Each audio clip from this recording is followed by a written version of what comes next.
بسم اللہ الرحمن الرحیم. In the name of Allah, the Beneficent, the Merciful. اللهم صل على محمد وعلى آل محمد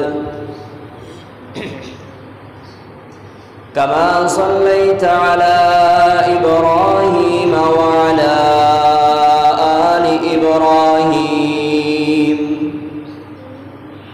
إنك حميد مجيد. اللهم بارك على محمد وعلى آل محمد كما باركت على إبراهيم وعلى آل إبراهيم إنك حميد مجيد. أعوذ بالله السميع العليم من الشيطان الرجيم من همزه ونفخه ونفثه. بسم الله الرحمن الرحيم. يا أيها الذين آمنوا اتقوا الله حق تقاته ولا تموتن إلا وأنتم مسلمون. يا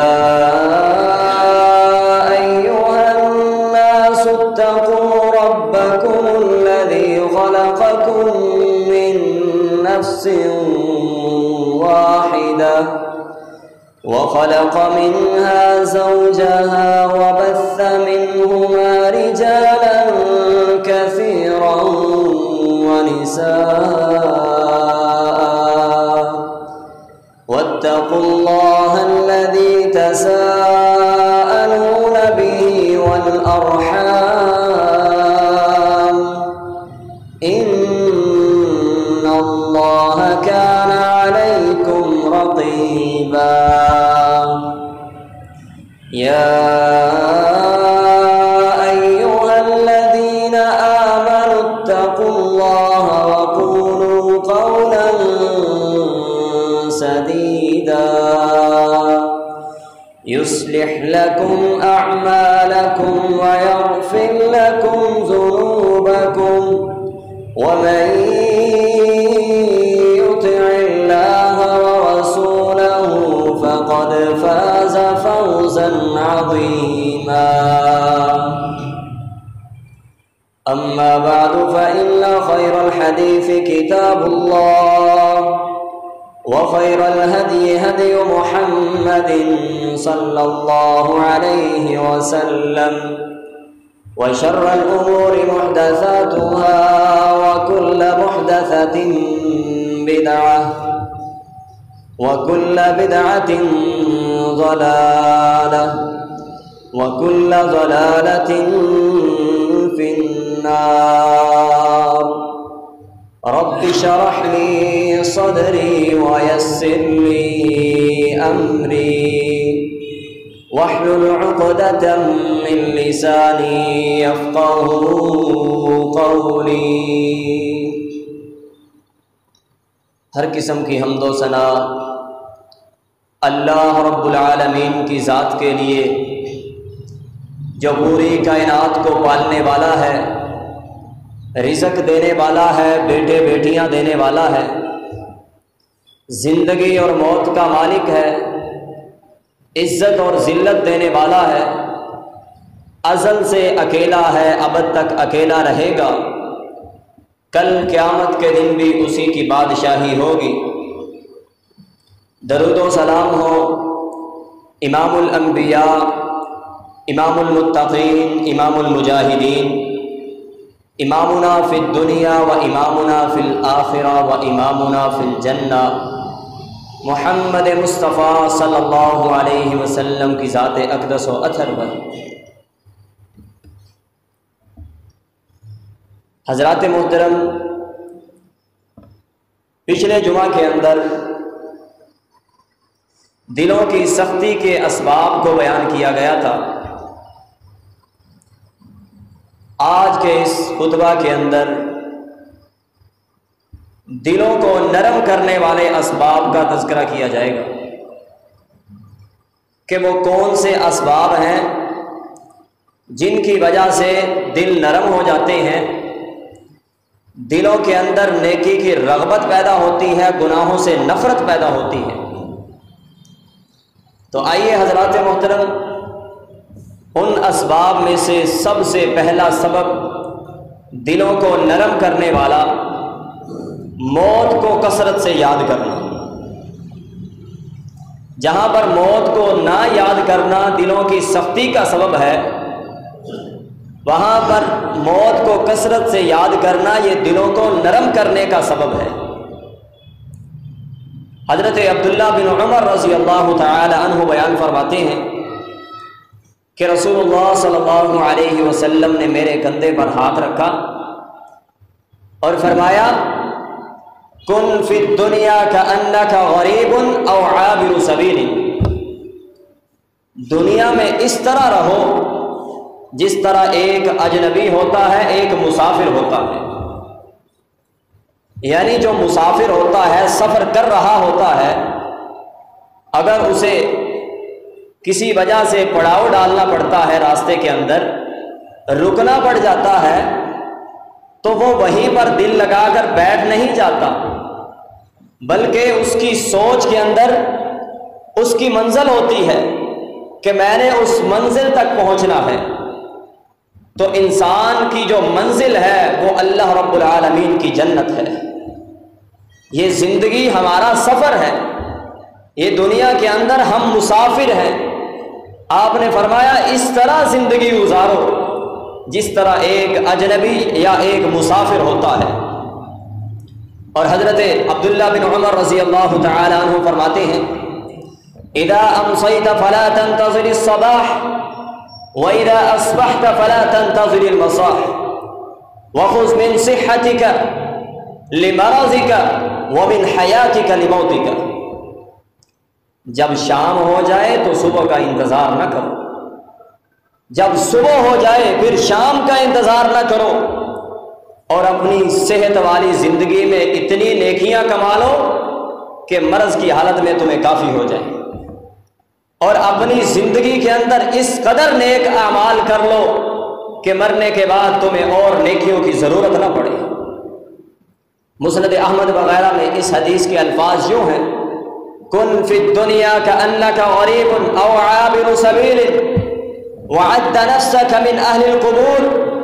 نبی مکرم صلی اللہ علیہ وسلم نے فرمایا، تم دنیا میں اس طرح زندگی گزارو جیسا کہ ایک اجنبی ہوتا ہے، ایک مسافر ہوتا ہے، اور اپنے آپ کا شمار ان لوگوں میں کرو جو قبروں میں جا چکے ہیں۔ یعنی اس طرح اپنے آپ کو سمجھو کہ ہم قبر کے اندر پڑے ہیں، ہم نے کرنا کیا تھا اور ہم کیا کر کے آئے ہیں۔ اس تصور کے ساتھ اپنی زندگی کو نیکیوں کی طرف لے کر کے آؤ۔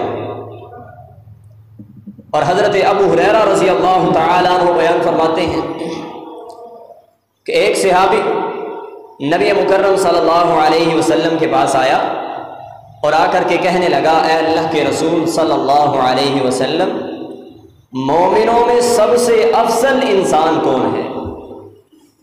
نبی مکرم صلی اللہ علیہ وسلم نے فرمایا، احسنہم اخلاقا، جس کا اخلاق ان میں سے اچھا ہوگا وہ افضل مومن ہوگا، وہ اچھا انسان ہوگا۔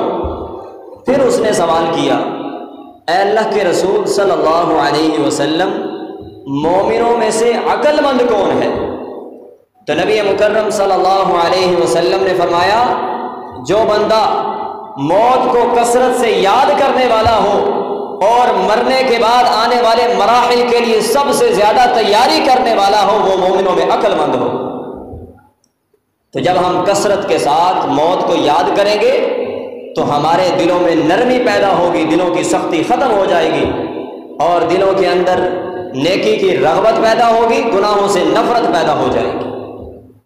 اسی طرح دلوں کو نرم کرنے کے اسباب میں سے دوسرا سبب قبروں کی زیارت کرنا۔ قبروں کی زیارت کرنے سے انسان کا دل نرم ہو جاتا ہے، انسان کے دل کے اندر رقت پیدا ہوتی ہے۔ نبی مکرم صلی اللہ علیہ وسلم نے فرمایا، کنت نہیتکم عن زیارت القبور الا فزوروها فانها ترق القلب وتدمع العين وتذكر الآخرة۔ نبی مکرم صلی اللہ علیہ وسلم نے فرمایا، میں نے تمہیں قبروں کی زیارت سے منع کیا تھا نا، الا فزوروها، خبردار اب تم قبروں کی زیارت کیا کرو، کیونکہ قبروں کی زیارت کرنے سے دلوں کے اندر رقت پیدا ہوتی ہے، دلوں میں نرمی پیدا ہوتی ہے، آنکھیں جو ہے وہ آنسو بہاتی ہیں اور انسان کو آخرت کی یاد آتی ہے۔ جب ہماری یہ کیفیت ہوگی، جب دل نرم ہوگا، آنکھیں آنسو بہائیں گی، آخرت کی یاد آئے گی، تو پھر ہمارے دلوں کے اندر نیکی کی رغبت پیدا ہوگی، گناہوں سے نفرت پیدا ہوگی۔ اور اسی طرح دل کی نرمی کے اسباب میں سے ایک سبب قرآن مجید میں تدبر کرنا، قرآن مجید میں غور و فکر کرنا۔ قرآن مجید دل کی اعتقادی بیماریوں یعنی کفر و شرک اور نفاق جیسی بیماریوں کے لیے علاج ہے۔ وہاں پر قرآن مجید انسان کے دل کی اخلاقی بیماریوں، حسد، بغض، کینہ اور حرص و لالچ، طمع جو ہے، اس کے لیے بھی شفا ہے۔ اللہ رب العالمین فرماتے ہیں، یا ایھا الناس قد جاءکم موعظۃ من ربکم وشفاء لما فی الصدور وہدی ورحمۃ للمؤمنین۔ اے لوگوں، تمہاری طرف، تمہارے رب کی طرف سے نصیحت آ چکی ہے جو دلوں کے امراض کی شفا ہے، مومنوں کے لیے ہدایت ہے اور رحمت ہے۔ قرآن مجید کی تاثیر کو بیان کرتے ہوئے اللہ رب العالمین فرماتے ہیں، اللہ نزل احسن الحدیث کتابا متشابہا مثانی تقشعر منہ جلود الذین یخشون ربهم ثم تلین جلودهم وقلوبهم الى ذکر اللہ ذلك هدى الله يهدي به من يشاء ومن يضلل الله فما له من هاد۔ اللہ رب العالمین نے بہترین کلام نازل کیا جو ایسی کتاب ہے جس کے مضامین ملتے جلتے ہیں، بار بار دہرائی جانے والی کتاب ہے۔ اس کے ذریعے سے ان لوگوں کے رونگٹے کھڑے ہو جاتے ہیں جو اپنے رب سے ڈرنے والے ہوتے ہیں، اور اس کی وجہ سے ان کی جلدیں، ان کے دل جو ہے وہ نرم ہو جاتے ہیں اور اپنے رب کے ذکر کی طرف راغب ہو جاتے ہیں۔ یہی اصل ہدایت ہے جس کے ذریعے اللہ تعالیٰ جسے چاہے ہدایت دے دیتا ہے، جس کو اللہ تعالیٰ گمراہ کر دے اس کو ہدایت دینے والا کوئی نہیں ہے۔ قرآن مجید تو اس قدر مؤثر ہے، اللہ رب العالمین کا فرمان ہے، لو انزلنا هذا القرآن على جبل لرأيته خاشعا متصدعا من خشية اللہ۔ اللہ رب العالمین فرماتے ہیں، اگر اس قرآن مجید کو ہم کسی پہاڑ پر نازل کرتے تو وہ پہاڑ اللہ کے ڈر سے زمین میں دب جاتا یا پھر وہ پھٹ جاتا۔ حضرات، جب قرآن مجید کے نزول کی وجہ سے پہاڑ دب سکتا ہے، قرآن مجید کے نزول کی وجہ سے پہاڑ پھٹ سکتا ہے، تو ایک مسلمان کا دل نرم کیوں نہیں ہو سکتا؟ یقیناً ایسا ہو سکتا ہے، لیکن اس کے لیے ایک شرط ہے کہ قرآن مجید کو اس کے ترجمے کے ساتھ، اس کے مفاہیم کو سمجھتے ہوئے، اس میں غور و فکر کرتے ہوئے، تدبر کے ساتھ اس کو پڑھا جائے، تو یہ قرآن مجید دلوں کو نرم کرنے کا بہترین سبب ہے۔ اللہ رب العالمین فرماتے ہیں، افلا يتدبرون القرآن ام على قلوب اقفالها، وہ قرآن مجید میں غور و فکر کیوں نہیں کرتے؟ کیا ان کے دلوں پر تالے لگ چکے ہیں؟ اگر ہم قرآن مجید کو اس کے ترجمے کے ساتھ پڑھیں گے، اس کے مفاہیم کو سمجھتے ہوئے اس پہ غور و فکر کر کے پڑھیں گے تو یہ قرآن مجید ہمارے دل کی اعتقادی بیماریوں کی بھی شفا ہے، ہمارے دل کی اخلاقی بیماریوں کی بھی شفا ہے۔ اس کے ذریعے سے دلوں میں نرمی پیدا ہوتی ہے اور دل جو ہے نیکی کی طرف راغب ہوتے ہیں، گناہوں سے نفرت پیدا ہو جاتی ہے۔ اسی طرح دل کو نرم کرنے کے اسباب میں سے ایک سبب گناہوں کے بعد توبہ کرنا۔ حضرات، گناہ ہو جانا کوئی بڑی بات نہیں ہے، گناہ ہر انسان سے ہو جاتا ہے۔ انسان نسیان سے ہے، انسان کا نام ہی بھولنے والا ہے۔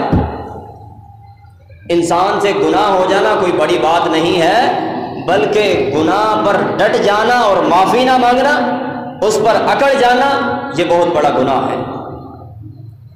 جب انسان گناہ کرنے کے بعد توبہ نہیں کرتا تو اس کے دل پر سیاہ نقطہ لگ جاتا ہے اور مزید گناہ کرتا رہتا ہے، وہ سیاہی بڑھتی چلی جاتی ہے حتیٰ کہ سارا دل سیاہ ہو جاتا ہے، اور جب دل سیاہ ہو جاتا ہے، زنگ آلود ہو جاتا ہے، پھر دل جو ہے وہ سخت ہو جاتا ہے، حق بات کو تسلیم کرنے کی صلاحیت نہیں رکھتا۔ لہذا ہر انسان کو گناہ کرنے کے بعد اللہ رب العالمین کی طرف رجوع کرنا چاہیے، اللہ رب العالمین سے معافی مانگنی چاہیے تاکہ ہم اس زنگ سے بچ سکیں، ہمارے دلوں کے اندر سختی پیدا نہ ہو، ہمارا دل نرم رہے۔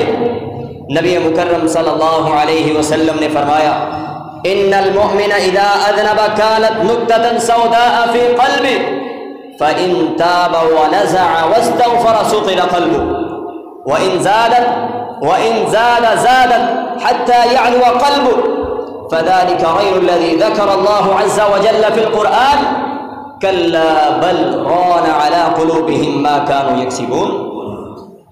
نبی مکرم صلی اللہ علیہ وسلم نے فرمایا، مومن بندہ جب گناہ کرتا ہے تو اس کے دل پر ایک سیاہ نقطہ لگ جاتا ہے، پھر اگر وہ توبہ کر لے تو اس کا گناہ معاف کر دیا جاتا ہے، اس کے دل کو دھو دیا جاتا ہے، وہ نقطہ صاف کر دیا جاتا ہے۔ اگر انسان گناہ پر گناہ کرتا رہے اور اللہ رب العالمین سے معافی نہ مانگے تو وہ نقطہ جو ہے، وہ سیاہی جو ہے وہ بڑھتی چلی جاتی ہے، وہ سارا دل جو ہے وہ زنگ آلود ہو جاتا ہے۔ یہی وہ رین ہے جس کو اللہ رب العالمین نے قرآن مجید میں بیان فرمایا، کلا بل ران علی قلوبہم ما کانوا یکسبون، یہی وہ زنگ ہے۔ اور نبی مکرم صلی اللہ علیہ وسلم نے فرمایا، میرے دل کو ڈھانپ دیا جاتا ہے، میں ایک دن کے اندر 100 مرتبہ اللہ رب العالمین سے استغفار کرتا ہوں۔ حضرات دیکھیے کہ نبی مکرم صلی اللہ علیہ وسلم اپنے پاکیزہ دل کی حفاظت کے لیے 100 مرتبہ ایک دن میں استغفار کرتے ہیں، جبکہ ہمارے جیسے انسان جو سرتاپا سر سے لے کر پاؤں تلک سارا دن اور رات گناہوں کے اندر ڈوبے ہوئے ہیں، ہمیں تو اس سے بھی زیادہ استغفار کرنا چاہیے تاکہ ہمارے دل زنگ سے پاک رہیں، ہمارے دل سختی سے بچ جائیں اور ہمارے دلوں کے اندر نرمی پیدا ہو جائے، ہمارے دل جو ہیں اس کے اندر نیکی کی رغبت ہو، گناہوں سے نفرت پیدا ہو جائے۔ اسی طرح دل کو نرم کرنے کے اسباب میں سے ایک سبب مسکین کو کھانا کھلانا، یتیم کے سر پر ہاتھ رکھنا۔ حضرت ابو ہریرہ رضی اللہ تعالی عنہ بیان فرماتے ہیں کہ ایک آدمی آیا اور رسول اللہ صلی اللہ علیہ وسلم سے شکایت کرنے لگا کہ میرا دل بڑا سخت ہے، مجھے کسی پر رحم نہیں آتا۔ نبی مکرم صلی اللہ علیہ وسلم نے فرمایا، اگر تم اپنے دل کو نرم کرنا چاہتے ہو تو مسکین کو کھانا کھلایا کرو، یتیم کے سر پر ہاتھ پھیرا کرو۔ اسی طرح غربا مساکین پر خرچ کرنا اور اپنے رشتہ داروں پر، اپنے ہمسایوں کے ساتھ، عام مسلمانوں کے ساتھ حسن سلوک کرنے سے بھی انسان کا دل نرم ہوتا ہے، انسان کے دل کے اندر رقت پیدا ہوتی ہے، نرمی پیدا ہوتی ہے۔ اسی طرح دل کو نرم کرنے کے اسباب میں سے ایک سبب مریضوں کی عیادت کرنا۔ جب انسان کثرت کے ساتھ مریضوں کی عیادت کرتا رہتا ہے اور پھر عیادت کرے، مریض کی حالت کو دیکھے اور اپنی صحت و تندرستی کو دیکھتے ہوئے اللہ رب العالمین کا شکر ادا کرے کہ اللہ تعالیٰ نے مجھے صحت عطا کی ہے، اور پھر اسی صحت کو ہمیشہ کے لیے اسی صحت کی دعا کرتا ہے اللہ رب العالمین سے، تو انسان کے دل میں نرمی پیدا ہوتی ہے کہ اللہ تعالیٰ نے مجھے مرض سے بچایا ہے، اللہ تعالیٰ نے مجھے عافیت سے نوازا ہے۔ پھر انسان کا دل نرم ہوتا ہے، نیکی کی طرف راغب ہوتا ہے، گناہوں سے نفرت پیدا ہو جاتی ہے۔ اسی طرح دل کو نرم کرنے کے اسباب میں سے ایک سبب فرائض کے ساتھ ساتھ نوافل کو بھی ادا کرنا۔ ہر انسان کو چاہیے کہ وہ اللہ کے فرائض کو پابندی کے ساتھ ادا کرے، اس میں کوئی کمی کوتاہی نہ کرے۔ مثلا دن اور رات میں 5 نمازیں ہیں، زکوٰۃ ہے، رمضان المبارک کے روزے ہیں، استطاعت ہو تو بیت اللہ کا حج ہے۔ اگر اس کے ساتھ ساتھ انسان نوافل کے اندر سبقت لے جانے کی کوشش کرتا ہے تو اس کے دل میں نرمی پیدا ہوتی ہے۔ حضرت عبداللہ بن عباس رضی اللہ تعالی عنہ بیان فرماتے ہیں کہ نفل ادا کرنے سے انسان کا چہرہ رونق والا ہو جاتا ہے، دل منور ہو جاتا ہے، رزق کے اندر فراوانی آتی ہے، جسمانی قوت اور طاقت میں اضافہ ہوتا ہے، اس کے بارے میں لوگوں کے دلوں میں محبت پیدا ہو جاتی ہے۔ لہذا دلوں کی رونق کو بڑھانے کے لیے، دلوں کو نرم کرنے کے لیے نوافل بھی ادا کرنے چاہیے۔ اسی طرح حلال کھانا، حرام سے بچنا اور مشتبہ امور سے بھی بچنا۔ اللہ رب العالمین نے تمام لوگوں کو حلال کھانے کا حکم دیا اور حرام کی وضاحت فرما دی۔ اسی طرح نبی مکرم صلی اللہ علیہ وسلم نے بھی اپنی امت کو اس بات سے آگاہ کر دیا ہے کہ یہ حلال ہے، یہ حرام ہے، حرام سے بچنے کا حکم دے دیا۔ اور نبی مکرم صلی اللہ علیہ وسلم نے فرمایا کل قیامت کے دن سب سے پہلے جو انسان سے سوال کیے جائیں گے ان میں سے ایک سوال یہ بھی ہوگا کہ اے انسان، مال کمایا کہاں سے تھا اور خرچ کہاں کیا تھا؟ اس لیے ہر مسلمان کا یہ فرض بنتا ہے کہ وہ حلال کمائے، حلال کھائے، اور اس کے ساتھ ساتھ اس کا یہ بھی حق بنتا ہے کہ مشتبہ امور سے بھی بچے، جس کے اندر شبہ ہے کہ یہ حلال ہے یا حرام ہے، ان کاموں سے بھی بچنا چاہیے، کیونکہ نبی مکرم صلی اللہ علیہ وسلم نے فرمایا جو شبہ والے کام میں پڑ جاتا ہے وہ حرام میں واقع ہو جاتا ہے۔ جب انسان حرام سے بچے گا اور ایسی چیزوں سے بھی بچے گا جو مشتبہ ہیں، تو پھر انسان کے تقوی میں اضافہ ہوگا، انسان کا دل نرم ہوگا، انسان کے دل کے اندر نیکی کی رغبت پیدا ہوگی، گناہوں سے نفرت پیدا ہو جائے گی۔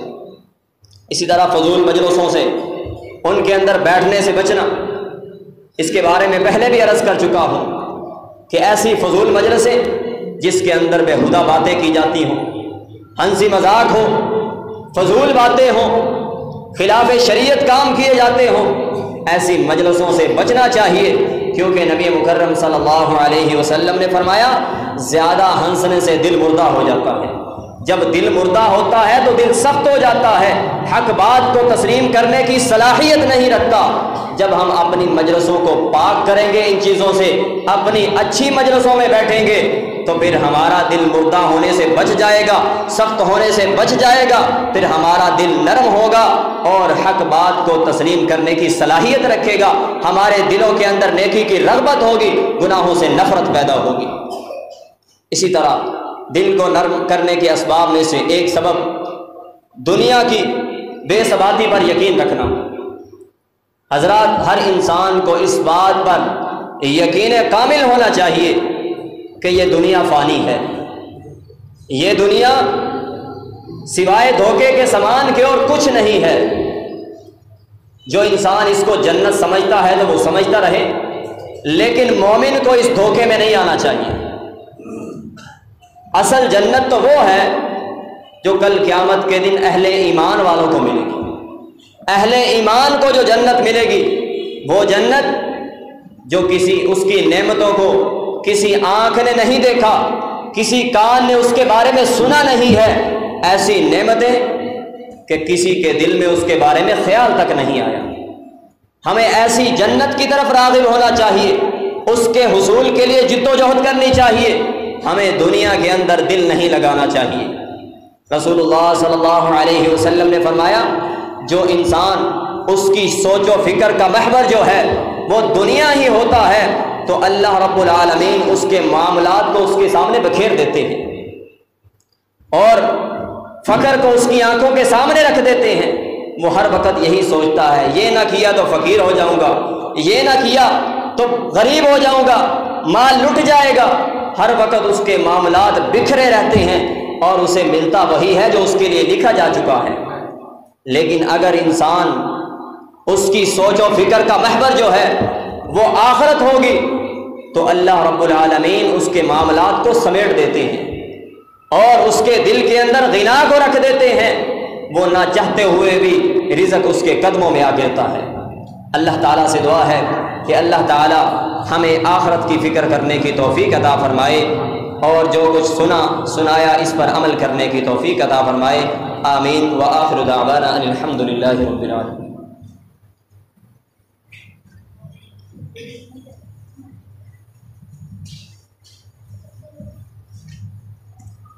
ان الحمد لله نحمده ونستعينه ونستغفره ونعوذ بالله من شرور انفسنا ومن سيئات اعمالنا من يهده الله فلا مضل له ومن يضلل فلا هادي له اشهد ان لا اله الا الله وحده لا شريك له واشهد ان محمدا عبده ورسوله۔ حضرات محترم، عربی زبان میں دل کے لیے قلب کا لفظ بولا جاتا ہے جس کا معنی ہے الٹ پلٹ ہونا۔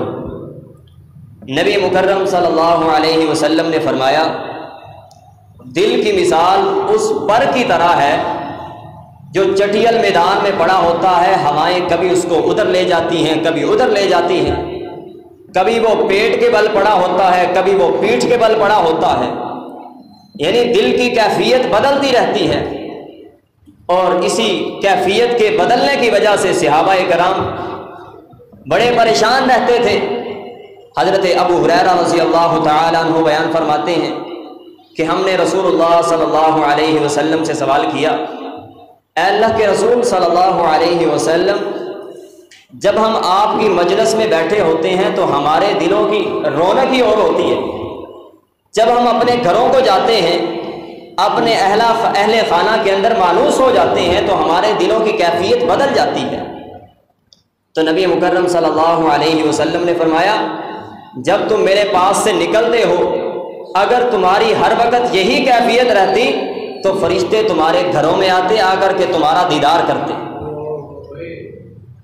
اور اگر تم گناہ نہ کرتے تو اللہ رب العالمین ایک ایسی مخلوق کو لے کر کے آتے جو گناہ کرتی پھر اللہ تعالیٰ اس کو معاف کرتا۔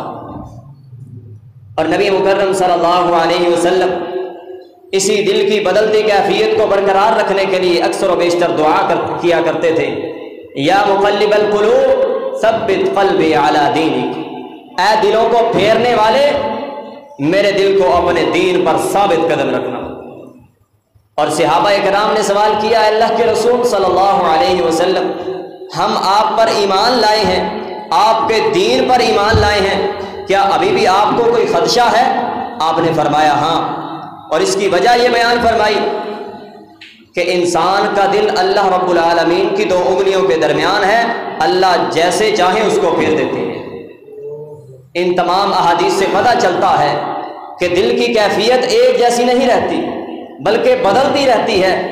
کبھی اس دل کے اندر صرف اللہ کی رضا ہوتی ہے، کبھی اس دل کے اندر لوگوں سے تعریف سننے کی خواہش پیدا ہوتی ہے، کبھی یہ نیکی کی طرف راغب ہوتا ہے، کبھی یہ گناہوں کی طرف مائل ہوتا ہے۔